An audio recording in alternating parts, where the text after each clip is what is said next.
You're watching 11 Alive Morning News. 11 minutes of nonstop news starts now. Kicking off your 11 minutes of nonstop news. We have you covered with all the news, weather, and traffic you need to know as you get ready to start your day. Chesley.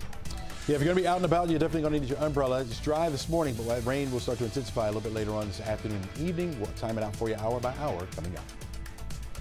Good morning, Gwinnett County. 85 southbound starting to get stacked in. That's a look at 85 near Old Norcross Road.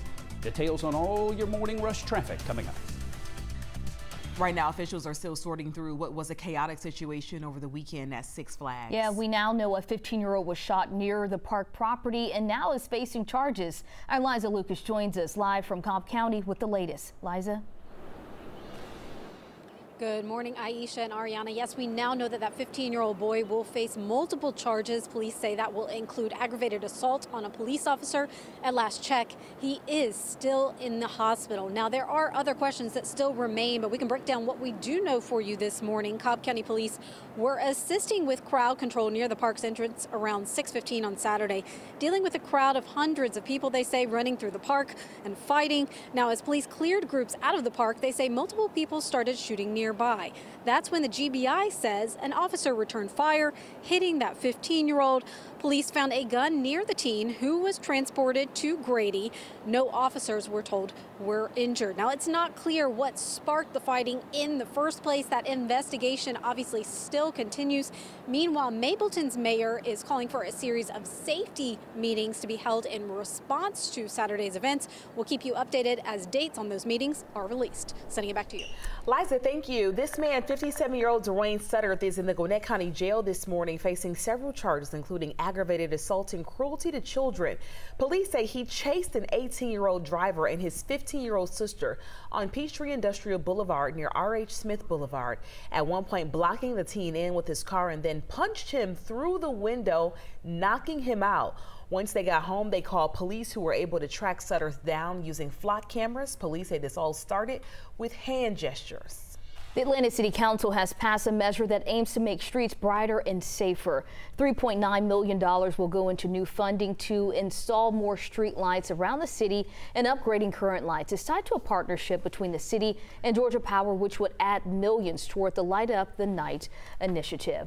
That was a look at your top headlines. Another big weather maker coming our way, Chesley, with that rain moving in behind you. Yeah, it's going to be a bit of a soggy day for us. Mainly during the afternoon is when you're going to find that. We have clouds over us right now. Some of the breaks in those clouds, especially over toward the east. See the Athens area almost looking clear, but cloudy over here to the west, and some showers building down to the south and west of us that will continue to push further off to the north. So we'll watch that. So far this morning, the main area for rain has been up here to our far northwest. North of the Rome area is where you'll find a few moderate pockets there. And now we're starting to see some showers begin to build down here to the south and west, over toward the LaGrange area, up into almost into Peachtree City. You can see the western portions of Coweta County right now undergoing a few light showers with very few moderate pockets, but that will be the case for us as we head through the morning into the afternoon. It becomes a little bit more widespread. Temperature-wise, you're looking at temperatures in the 50s for the most part this morning. 54 degrees down toward McDonough and Locust Grove. You're at 48 degrees right now in Conyers. 56 Chattahoochee Hills. Fayetteville at 54 degrees. 54 also in Powder Springs. Hiram over in Paulding County, you're at 53. 56 up into Ackworth. Marietta at 58. Tucker at 55 degrees. Roswell 57. 53 degrees in the Fulton County Airport. 57 in downtown Atlanta at the current hour. A mild enough start for us that we only need at least a light jacket this morning. I think we'll just hold on to that as we head through the afternoon. Make sure it's rain proof, right? You're going to need that if you're going to be out and about this afternoon. Maybe a hood or the umbrella will do you as the rain begins to build. Well, so far the heaviest rain has been down here to the south, over toward the Panhandle and just off the coast into the Gulf. We'll watch these showers. We had a few and they began to break up, and more starting to develop, and I think that will continue to spread in our direction as we head through the afternoon. Watching a front back off to the west, I think our severe weather will stay adjacent to that front there. You can see out ahead of it that dark green shade there just to the west of Memphis.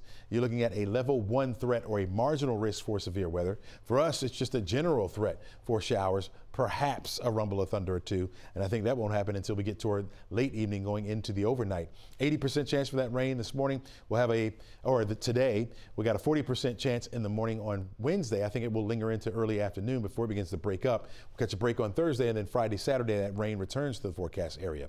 Forecast Track Models tracks it out this way. By 2 o'clock, notice how the rain is starting to pick up just a little bit. Certainly by the time you're driving home, we'll have a few moderate pockets around. The rain becomes a little bit more widespread. Certainly through the overnight or getting closer to midnight, we'll start to see the rain intensify to moderate to heavy and then begin to taper off as we head into Wednesday. Certainly by Wednesday afternoon, it gets out of the way, get the sunshine back in here before it sets, and we'll hold on to that as we head into Thursday. My pick for the week, 74 degrees will be our afternoon high temperature. Rain comes back by Friday and Saturday, so we'll kick it off to start the weekend. Latter half of the weekend will be on the drier side. Jerry? I-20 is just one big red alert this morning, especially over in DeKalb County. But let's run out to the west side of town and look at folks trying to make their way in from the Douglasville area. That's I-20 eastbound. As you approach Six Flags and the Chattahoochee River, you see all of the brake lights there. It's taking you 24 minutes now to make it from Douglasville to the perimeter. But DeKalb County is in a lot worse shape. 35 minutes now to make it from Highway 138 in Conyers to the perimeter. That's due to an earlier crash that's out of the way, and now volume is just building to the point where it is a mess. I-85 southbound, as you pass 316, you're down to 18 miles an hour. Volume building in Gwinnett County. You can see it's taking 22 minutes to make it from 316 to the perimeter. 400 and I-75 have been in pretty good shape all morning long, averaging 61 miles an hour, both on 75 and 400. Right now, fire officials are on high alert and have a warning for you. There's a new social media trend where people knock on your door and then spray the fire extinguisher at you. Take a look at this doorbell video cam. You can see someone spraying the fire extinguisher right at the door and then running away. We spoke with a former fire captain who says this video is shocking.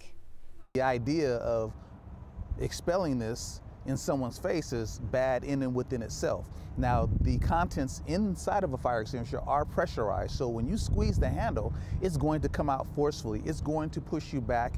It may even, in fact, disorientate you. Eric Jackson says the contents inside can cause irritation. He also added extinguishers are for putting out fires and they are not toys. Right now, a Metro Atlanta couple leaving their mark on the community. They need you. Jarvis Drake and Diamond Owens have been mowing and taking care of overgrown yards for free until someone stole their equipment last week. We worked so hard, you know, and people don't know that. They don't see the work that we do behind the scenes on top of the community service. Even though this happened, I'm not going to stop. I'm not going to stop. We're still going to be out here this spring when the season starts. I'm going to still have, I got to push more like 100 that we started with. So I'm going to crank that up and bring it out. Determination. Now, there is a GoFundMe set up to help if you would like. We have a link in this story on 11alive.com. Just search the word lawn in the search bar. Georgia U.S. Senator Jon Ossoff is leading efforts to look into horrible apartment conditions and the impact on children. When your floor is caving in, there's mold in your apartment, there's sewage backing up everywhere, the ceilings are falling, your children are developing phobias because of the level of roach infestation. Testimony during a Senate hearing yesterday detailed disturbing living conditions. Senator Ossoff says he's talked to witnesses, conducted site interviews, and reviewed records. He says the Department of Housing and Urban Development, or HUD, should take more accountability. Attorney Esther Graff Radford urges renters to put all repair complaints in writing and seek legal options if necessary. Today under the Gold Dome, lawmakers will put a focus on small businesses. Legislators will speak on policies that aim to create an equitable economy. Small business owners will be there as well. In Georgia, around 1.2 million small businesses create 1.7 million jobs. Well, a change coming to Atlanta City Council. Councilmember Keisha Waits has announced she's stepping down. She currently serves in the post 3 position. Waits will step down on Friday and tells us she does plan to run for Fulton County Clerk. Today marks a week until Georgia's presidential primary election. Just a reminder, this only is to vote for the presidential candidates. There is a second primary coming up in May for other races. You can also still vote early through this Friday. Remember, when you go vote, you do need your ID. All new this morning, a national business is planning its headquarters in Clayton County. Glasses USA will build its new site in College Park. It's a $10 million investment that will also bring 75 jobs to the area. All right, by noon today, we are looking at temperatures right around 62 degrees. There'll be some isolated showers around by then. Becomes a little bit more widespread as we head into the 3 o'clock hour. There'll be a few moderate pockets around. Temperatures will top off right around 65 degrees or so for this afternoon. Back down to 61 degrees by 6 o'clock. We'll keep that rain in the forecast, along with those easterly winds that begin to intensify a bit, getting up to about 13 miles per hour. Gusts could be a little bit higher than that at times. That rain will linger into Wednesday morning. We'll clear it out Wednesday afternoon. Get some sunshine back in here for Thursday. Jerry?